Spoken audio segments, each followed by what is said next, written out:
అందరికీ నమస్కారము. ఈరోజు భోజనం చేస్తూ మీతో ఒక చిన్న మాట పంచుకోవాలని అనిపిస్తుంది.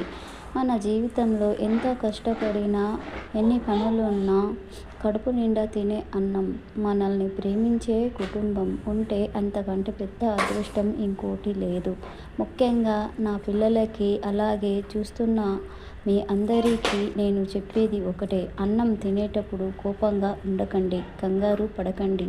మనం తినే ప్రతి ముద్దలో కృతజ్ఞతతో, సంతోషంగా తింటేనే అది మనకి ఒంటికి పడుతుంది, మన మనుషులకి ప్రశాంతతను ఇస్తుంది. కష్టాలు అందరికీ ఉంటాయి, కానీ ఆ కష్టాలను తట్టుకునే శక్తి మనం తినే ఆహారం నుండే వస్తుంది. అందుకే అన్నాన్ని గౌరవించండి, ఆకలితో ఉన్న వారికి తోచిన సహాయం చేయండి. ఇదే ఈ రోజున మంచి సలహా. నా వీడియో మీకు నచ్చినట్లయితే లైక్, షేర్, సబ్స్క్రైబ్ చేయండి. మీ యొక్క సబ్స్క్రైబ్ వల్ల మా పిల్లలకి దీవెనగా ఉంటుంది. మరిన్ని వీడియోల కోసం మీరు సబ్స్క్రైబ్ చేయండి. మళ్ళీ వీడియోతో ముందుకు వస్తాను.